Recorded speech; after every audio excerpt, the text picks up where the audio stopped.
sins of the father will be passed on. I'ma spend every dollar till the cash gone. Hope they remember my name once I pass on. I'ma leave you some jewels you can latch on.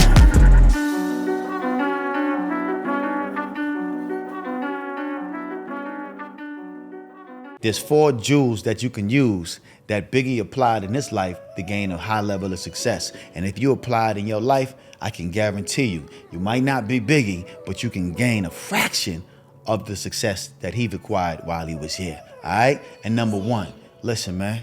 Some people do what they can. Biggie did what it took. Being from Brooklyn, Gunsmoke, Brooklyn, yeah, Biggie wasn't playing, man. He hit the streets at an early age. He was not playing, man. From Brooklyn to North Cackalack, he was making his rounds. He was going outside, really doing what he had to do, standing on corners, selling and slinging things that probably could have got him life in prison. Toting a gun everywhere he went, because it's like that in Brooklyn, you feel me? He didn't do what he can, he did what it took, man. It didn't matter. He had a daughter around that particular time when he was getting into the music business. Shout out to Tiana, Biggie Small's daughter. And he had to do what he took to make it, you know what I mean, to make sure he was providing, you know what I mean, putting it down and holding it down and really trying to be a good father. So I gotta commend Biggie for just, you know what I mean, being a good father while he was here, because some people do what they can. Biggie just did what it took. And it didn't matter what he had to do. He was willing to risk his life, risk his freedom to provide for his daughter. And, you know, I gotta commend that. We gotta commend the fathers for doing what they can. Now, I'm not recommending y'all to go out there and commit any crimes to get some money.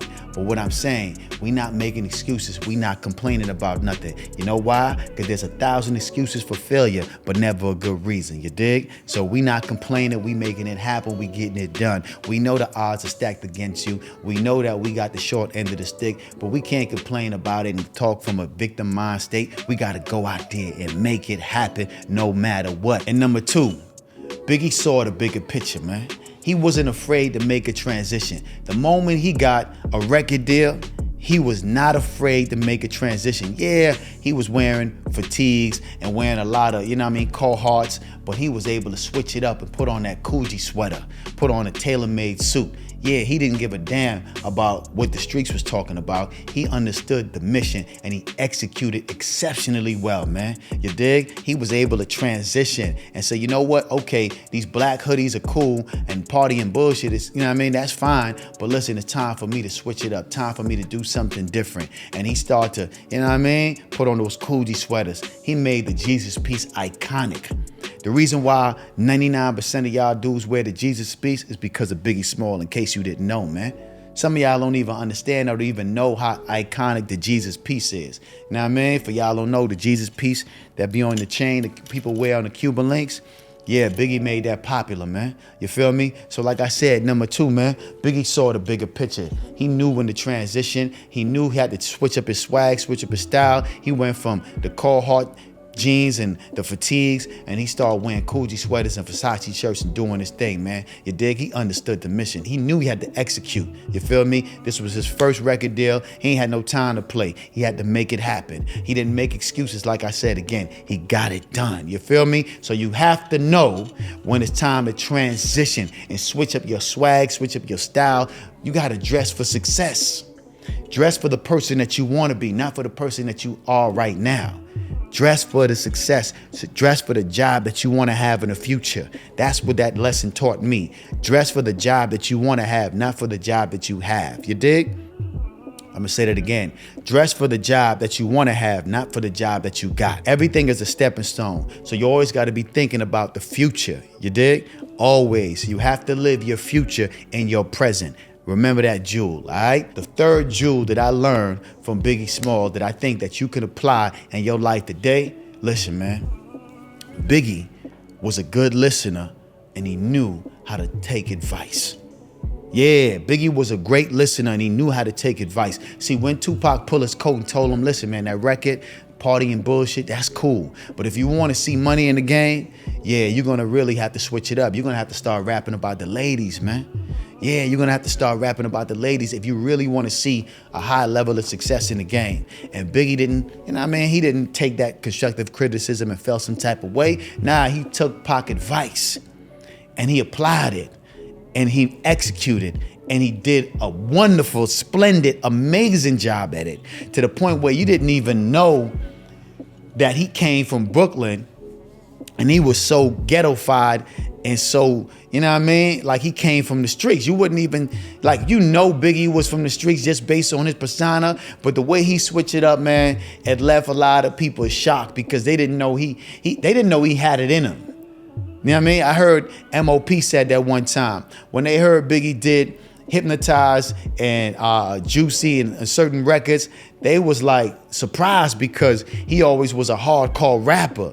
So the fact that he was able to do One More Chance and do those R&B record, they was surprised. The whole world was surprised, man. Especially coming off that Party and Bullshit record, being able to switch it up like that. Come on, man, that's legendary. It's iconic. You know how hard it is to really switch your style to the point where you can talk about women in a way that it leaves even the women captivated, and being a fat black guy, doing it the way he did it. The only guy that was able to do something like that I can think about right now was Heavy D.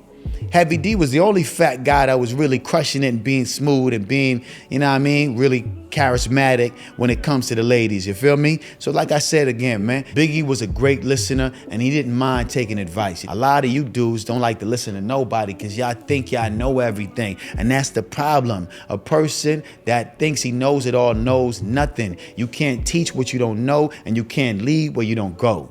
You dig? I'm gonna say that again because I know y'all be listening too slow. You can't teach what you don't know, and you can't lead where you don't go. You dig? So humble yourself for a second, put the ego aside, take some constructive criticism, listen to your peers, listen to people you respect, and listen, trust me, once you apply it in your life, it may change your life, you dig? And number 4, the 4th jewel that you can learn from Biggie Small that can gain you a high level of success, you could also learn from his mistakes. Listen, Biggie did just like Pac. He talk about death in his music all the time. His first album was called Ready to Die. His second album was called Life After Death.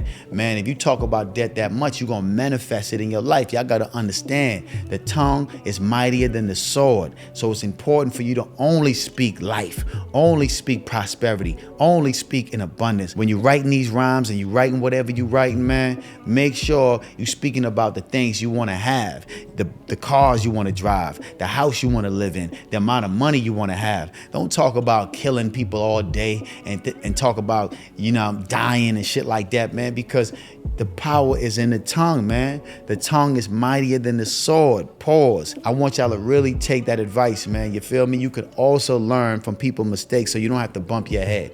You don't have to go through it, you know what I mean?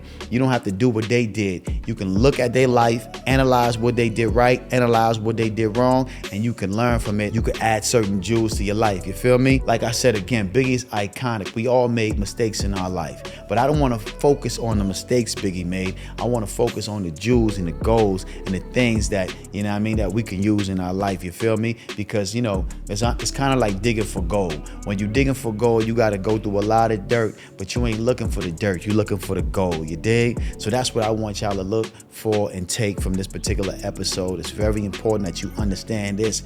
Speak life in your music. Speak life when you're talking to your friends. Speak life when you're communicating, because if you don't, you're gonna activate a spiral downward when you start to speak about death and all the negative things that's happening all around you. All right? I'ma get rich or I'ma get deported. Riding cross country, my Ford Taurus. With 2 hoes and they both foreign. These trick niggas about to get extorted. Niggas ain't in my category. High low per shop in any territory. Play the background like Berry Gordy. Got a white bitch, she gon' sell it for me.